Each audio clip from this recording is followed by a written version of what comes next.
Halo semuanya, perkenalkan nama saya Gustiaya Auliani Jati dengan NIM 2020-31008.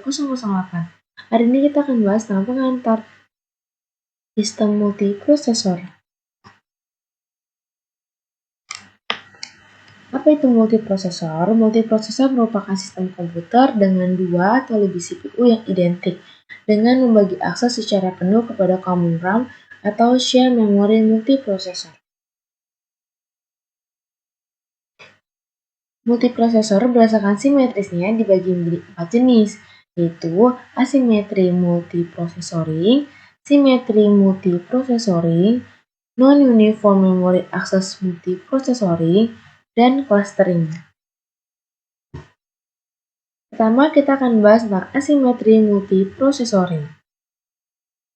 Pendekatan pertama untuk penjadwalan prosesor jamak adalah penjadwalan asimetri multiprosesoring, atau yang bisa disebut juga dengan penjadwalan master, di mana pada metode ini hanya satu prosesor master yang menangani semua keputusan penjadwalan pemrosesan, dan aktivitas sistem lainnya dan prosesor lainnya biasanya hanya mengeksekusi proses. Metode ini sangat sederhana karena hanya ada satu prosesor yang mengakses struktur data dan juga mengurangi data sharing. Dalam teknik penjadwalan master, satu prosesor menjaga status dari semua prosesor dalam sistem dan menjadwalkan kinerja untuk semua prosesor slave.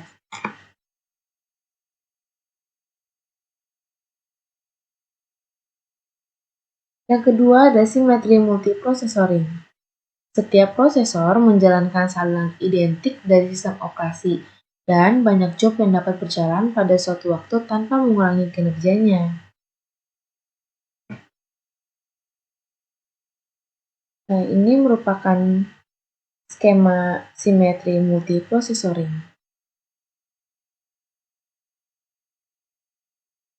Keuntungan dari simetri multiprosesoring ini ada 3, yaitu dari performance, stability-nya, dan incremental growth.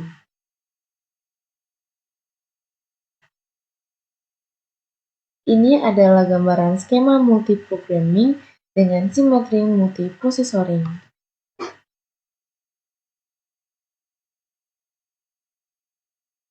Selanjutnya, ada non-uniform memory access atau NUMA. NUMA ini adalah sebuah sistem shared memory di mana waktu aksesnya itu bervariasi ke lokasi memory word.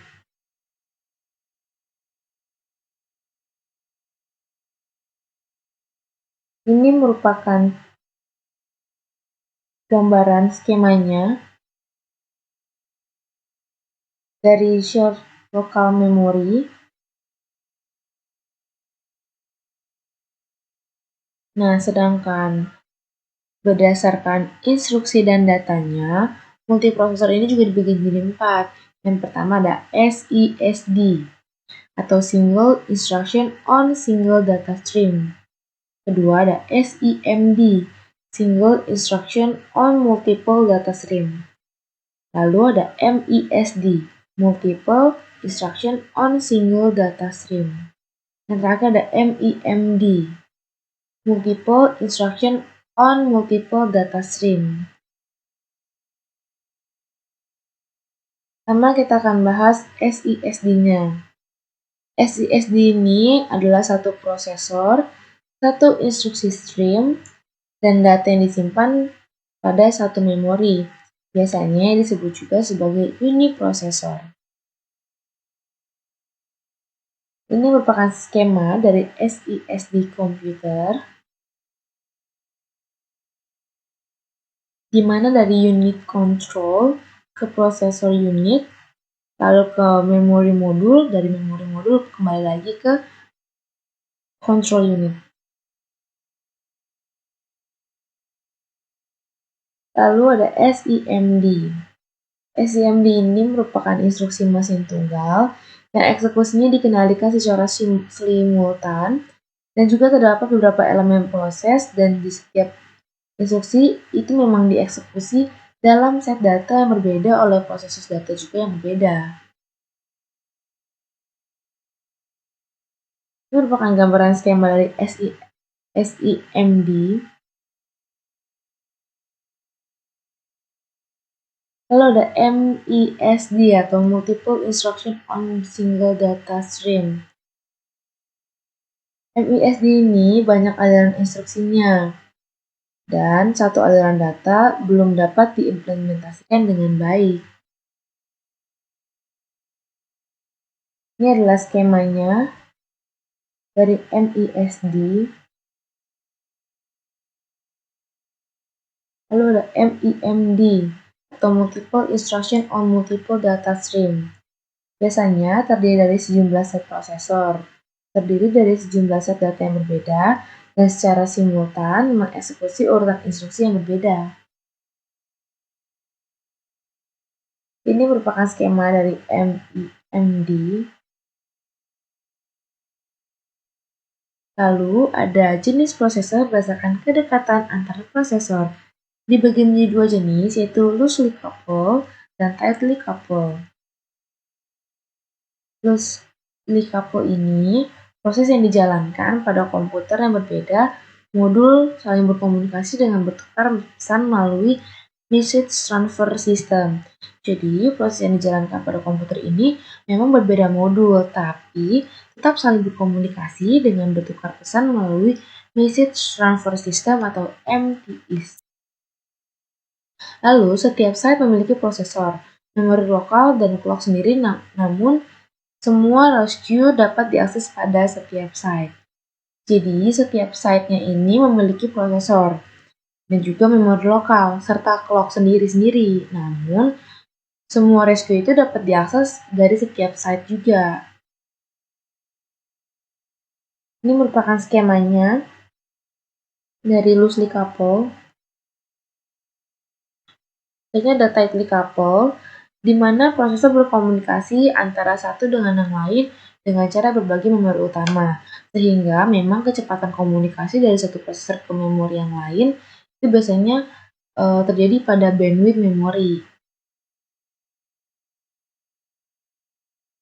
Lalu, semua memori lokal kecil atau buffer kemungkinan terdapat pada setiap prosesor untuk memperbaiki kinerja. Jadi sebenarnya buffering itu hal yang wajar karena memang diperlukan untuk memperbaiki kinerjanya. Ini merupakan skema dari tightly coupled. Lalu ada multi-komputer. Multi-komputer ini adalah sistem komputer paralel di mana setiap CPU memiliki memorinya sendiri dan independen. Multi-komputer ini disebut juga dengan sistem memori terdistribusi. Setiap CPU memori lokal sendiri bisa diakses hanya dengan menjalankan instruksi load dan store, tetapi tidak bisa diakses oleh CPU lain. Multi-komputer ini memiliki satu ruang alamat fisik per CPU. Multi-komputer juga mudah untuk dikembangkan tetapi sulit untuk diprogramkan. Kombinasi multiprosesor dan juga multi-komputer. Bila dikombinasikan, rancangannya dapat diskalakan. Distributed share memory, dan juga sistem runtime bahasa. Jaringan interkoneksi. Jaringan interkoneksi ini dibagi menjadi 5. Yang pertama ada CPU, memori, interface, penghubung, dan switch output.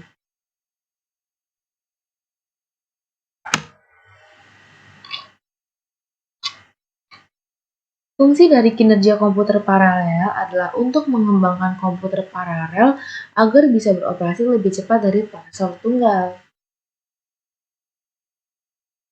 Selanjutnya masalah kinerja. Masalah kinerjanya ada dua. Pertama itu ada metrik hardware, yang kedua metrik software. Metrik hardware ini biasanya terjadi masalah seperti kecepatan CPU atau sistem input-outputnya.